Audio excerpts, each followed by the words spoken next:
à la dernière cérémonie de remise de diplôme que j'ai présentée, ma mère était là et c'est la chose qui m'a le plus marquée.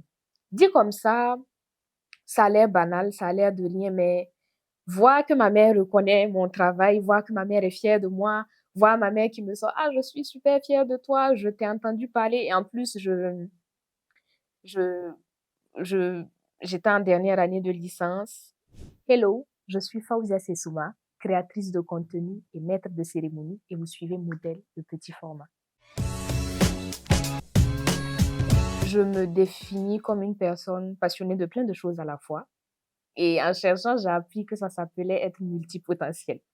Donc, je m'intéresse à la mode, je m'intéresse à la création de vidéos, je m'intéresse à la présentation de cérémonies et je m'intéresse beaucoup aussi à la vente de vêtements. En fait, il y a longtemps que je pensais à me lancer dans la création de contenu. Il y a plein de personnes qui m'ont inspirée. Et j'ai vu plein de vidéos sur la mode qui m'intéressaient beaucoup. J'ai vu plein de vidéos aussi qui parlaient à la fois de faits de société qui m'intéressaient encore plus. Et on m'a fait comprendre que je pouvais pas gérer les deux à la fois. C'est-à-dire que quand on est créateur de contenu, on se doit de se définir une niche. Du coup, pour savoir dans quoi est-ce que j'excelle, eh bien, je me suis lancé le défi de créer du contenu pendant 30 jours. Et c'est dans ça que, voilà, je porte la casquette de créatrice de contenu. Déjà, informer les gens sur des petits détails auxquels ils ne prêtent pas vraiment attention. Montrer ce que je sais faire à travers la mode notamment et à travers la vidéo. C'est principalement ça. Il y a une première étape que plein de gens négligent, c'est de s'inspirer. Moi, je regarde beaucoup de vidéos de créatrices de contenu. J'essaye de m'en inspirer et j'écris carrément un script. Quand j'en parle, les gens me disent, mais tu trouves pas que tu exagères, mais c'est vraiment ce que je fais. J'écris un script. J'essaye d'adapter ça à moi, à ce que je veux faire ressortir dans la vidéo et je vais à la prise de vue. Donc, je vais sur plusieurs angles. Est-ce que ça donne? Est-ce que ça ne donne pas? Et puis, à partir de là, eh bien, je recolle tout ce dont j'ai besoin et puis je fais le montage vidéo. Après, ça me prend énormément de temps. C'est super fatigant. Mais bon, j'aime bien. Généralement, la prise de vue peut me prendre 2 heures de temps. Pour le montage, 4 heures. Je prends 4 heures pour une vidéo pour être sûr que tout est ajusté, la teinte de la vidéo, la coloration, la musique que je choisis en fonction, les paroles, moi dans la vidéo, ma voix off aussi. Des fois, je supprime, je recommence. C'est compliqué, mais bon.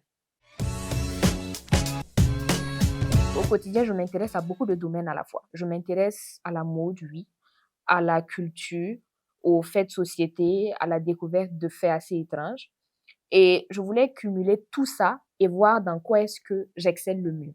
Dans cette ville pleine de chauffards, à moto ou à vélo, chacun a au moins une fois fait l'expérience des accidents de la circulation. S'il y a un conseil que je peux donner à quelqu'un qui a envie d'apprendre à parler en public, en tout cas une astuce qui a bien marché pour moi, ce serait de se mettre en situation. Je vous explique. Peu de personnes le savent, mais très souvent, au fin fond des marchés, se trouvent des coins cachés, des coins secrets où l'on retrouve des pépites.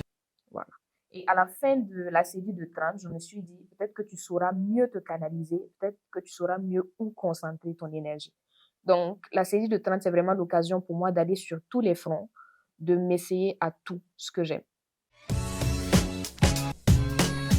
Il faut savoir que la première fois que j'ai présenté une cérémonie, je venais en fait d'échouer aux élections de délégué général de l'université.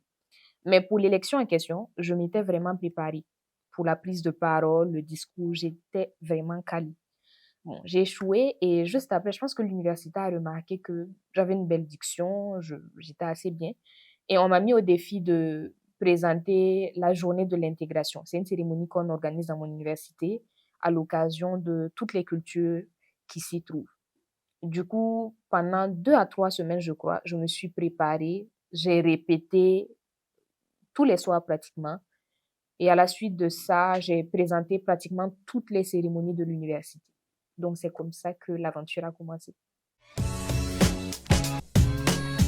suis pas formée après parce que de base, je me suis dit, vas-y comme ça, fais-le pour le fun. Mais je me rends compte que c'est nécessaire de se faire former parce que du coup, tu apprends certains codes et tu as certains codes. C'est bien vrai. Moi, je suis allée au tas comme ça et grâce à Dieu, ça va. Mais c'est bien, j'y pense en tout cas. J'y pense vraiment. Dès que l'occasion se présente, je ne vais pas hésiter. C'était les cérémonies de remise de diplôme de mon université. Et la dernière cérémonie, la journée de l'intégration de l'université, parce que c'était la première fois que je présentais la cérémonie en bilingue. Donc voilà, je pense que ce sont ces cérémonies-là qui m'ont le plus marqué. Ah oui, Elda Kwama. Elda Kwama, c'est incroyable, c'est une pépite. Je pense aussi à Koni Touré. Mhm. Koni Touré, Elda Kwama, c'est des femmes qui m'inspirent beaucoup. Je prends un temps de préparation énorme, assez énorme, parce que ça me rappelle un peu l'étape de la création de contenu. Je prends le temps de m'inspirer d'autres présentateurs de cérémonies ou d'autres cérémonies qu'ils ont présentées. J'ai un cahier spécial pour ça, j'ai un cahier à main. Je note des phrases ou des mots qui sont assez bien. Et puis, j'essaye de le réadapter. Je me mets en situation, c'est-à-dire que j'organise la cérémonie dans ma chambre, je tiens mon cahier, j'essaye de visualiser le public et puis j'essaye de présenter la cérémonie. Il m'arrive des fois de ne pas dormir, de présenter la cérémonie dans la nuit pour être sûr d'être au top. Vous savez, avant, ça me prenait quoi? 2 semaines de préparation. Au jour d'aujourd'hui, ça va. 3, 4 jours, une semaine, ça va. Donc voilà, je dirais qu'avec le temps, on apprend, on a de l'expérience et on réussit à s'adapter. Oui, vous allez me faire pleurer. Parce que je vais vraiment pleurer. Parce que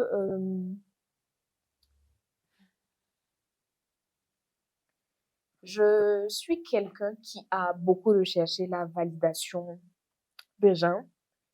Et comment dire, je suis un enfant turbulent. Du coup, à la maison, c'était pas vraiment facile. Et à la dernière cérémonie de remise de diplôme que j'ai présentée, ma mère était là. Et c'est la chose qui m'a le plus marquée. Dit comme ça a l'air banal, ça a l'air de rien, mais voir que ma mère reconnaît mon travail, voir que ma mère est fière de moi, voir ma mère qui me sort, ah, je suis super fière de toi, je t'ai entendu parler, et en plus, je, je, j'étais en dernière année de licence, et ma mère était là, ma mère était fière. Je voyais, je sentais qu'elle était fière, et il y a mon frère qui était juste derrière, qui criait, ça m'a beaucoup touchée. Ça m'a beaucoup touchée parce que je me donne vraiment à fond. Peut-être que les gens ne le perçoivent pas comme ça, mais je prends un grand temps de préparation. Je me donne à fond pour que tout soit parfait. Voir que des gens de ma famille le reconnaissent, aiment ce que je fais, voient ma passion et me soutiennent, il n'y a rien de mieux. C'est encourageant. J'ai envie de dire de se lancer dans ce qu'on aime. De pas forcément attendre que ce soit tout le temps parfait parce qu'on apprend sur le tas. De se lancer dans ce qu'on aime, d'essayer de faire comme on peut. Et voilà, de rechercher la bénédiction de ses parents, il y a tellement rien de mieux. Et par rapport aux parents, on a juste besoin de vous, on a besoin de votre amour, c'est tout ce dont on a besoin, que vous nous acceptez par rapport à ce qu'on fait, par rapport à ce qu'on aime. Donc voilà. Et aussi, par rapport aux personnes qui aiment juger les gens parce qu'ils ne sont pas parfaits quand ils se lancent là. On n'est pas né avec, c'est notre première fois sur Terre, donc soyez indulgents avec nous. Professionnellement, j'aimerais bien embrasser les métiers du digital. Ça m'intéresse beaucoup, vraiment beaucoup. Mais moi, je suis une touche à tout. C'est-à-dire que là, je peux vous donner un métier. Et puis, dans quoi, 3 mois, je vais changer. Je vais vous dire, ah, je veux faire dans le génie civil. Donc, voilà. Je ne sais pas vraiment comment me situer, mais je pense que j'aimerais beaucoup évoluer dans les métiers du digital. J'ai passé un moment agréable. J'ai bien aimé parler de ce que j'aime, de ce que je fais. Et ça fait toujours plaisir et c'est super encourageant de voir qu'il y a certaines personnes qui valorisent et respectent ce que je sais faire. Donc voilà. Et j'encourage toutes les personnes dans n'importe quel domaine qu'il soit. Eh bien, si vous avez envie de vous lancer, lancez-vous.